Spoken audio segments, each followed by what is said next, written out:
ইৰি ধানৰ খেতি কৰি বিপাঙত পৰিছে কৃষক। আৰু মই এই মুহূৰ্তত উপস্থিত আছোঁ তামাহাটৰ উজেনপেটলা গাঁৱত। আৰু উজেনপেটলা গাঁৱত কৃষকসকলে উন্নত বীজ ক্ৰয় কৰি বা বেংকৰ পৰা ঋণ লৈ ইৰি ধানৰ খেতি কৰিছে, কিন্তু বিঘাই বিঘাই ইৰি ধানৰ খেতি নষ্ট হোৱাত কিন্তু চিন্তিত হৈ পৰিছে।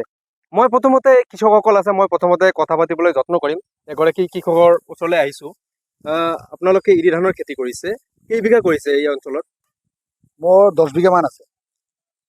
মোৰ 10 বিঘা আছে। ইহঁতৰ গোটেইকেইটা আমাৰ ওচৰে পাজৰে গোটেইখিনি আমাৰ, যিহেতু আমাৰ এইখন তামাহাট, ধুবুৰী ডিষ্ট্ৰিক্টৰ তামাহাট উজেনপেটলা গাঁও। উজেনপেটলা গাঁৱৰ এই কৃষি মানে ইয়াতে প্ৰায়ভাগ মানুহে কৃষিৰ ওপৰত নিৰ্ভৰশীল। সেইকাৰণে প্ৰায় মানুহে কৰিছে কৃষি।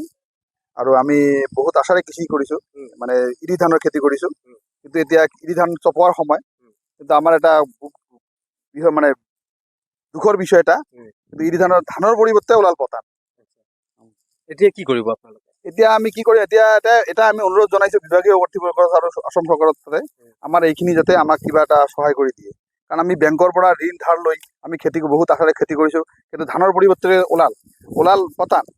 আৰু আমি বিভাগীয় কৰ্তৃপক্ষক জনাইছিলোঁ, কিন্তু ইহঁতে আহি গৈছিলে, চাইও গৈছিলে, কিন্তু আজিলৈকে কোনো ব্যৱস্থা লোৱা নাই। বেংকৰ পৰা ঋণ লৈ কৰিছে? বেংকৰ পৰা ঋণ লৈ দিছোঁ। ধন্যবাদ জনাইছোঁ। আপোনাৰ ওচৰলৈ আহিছোঁ। কেইবিঘা কৰিছে আপুনি? মই 3 বিঘা কৰিছোঁ।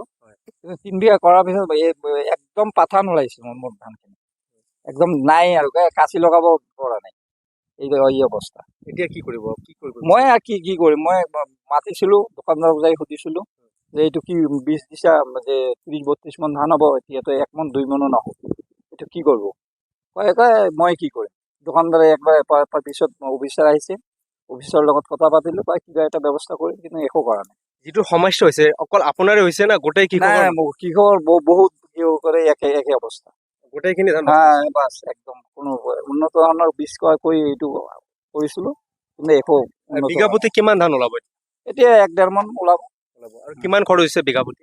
7,000-8,000 মান খৰচ হৈছে। আৰু এতিয়া আপুনি বেংকৰ পৰা ঋণ লৈছে, এতিয়া কি হ'ব?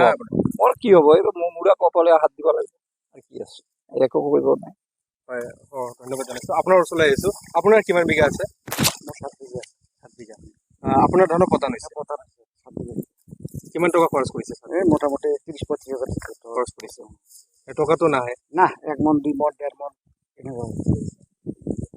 হয়, আচলতে যি তামাহাটৰ পৰা বীজ ক্ৰয় কৰি বা উন্নত বীজ ক্ৰয় কৰি এওঁলোকে আচলতে কৃষি কৰিছে বা ইৰি ধানৰ খেতি কৰিছে, কিন্তু ইৰি ধান সম্পূৰ্ণৰূপে নষ্ট হৈ যোৱাৰ ফলত বা ধানৰ পৰিৱৰ্তে পাতান ওলোৱাত কিন্তু কৃষকসকলে চিন্তিত হৈ পৰিছে। মই সহযোগীক মই দেখুৱাবলৈ যত্ন কৰিম যে ইৰি ধানৰ খেতিত আমি ইতিমধ্যে উপস্থিত আছোঁ, আৰু এনেদৰে পতান হোৱাত কিন্তু যি বিপাঙত পৰিছে কৃষকসকলে, কি কৰিব, যিহেতু বেংকৰ পৰা ঋণ লৈ বা বীজ ক্ৰয় কৰি তেওঁলোকে যি ইৰি ধানৰ খেতি কৰিছে। আচলতে বিভাগীয় কৰ্তৃপক্ষক জনাইছে, কিন্তু আচলতে কোনো ধৰণৰ গুৰুত্ব নিদিয়াৰো কিন্তু অভিযোগ উত্থাপন কৰিছে।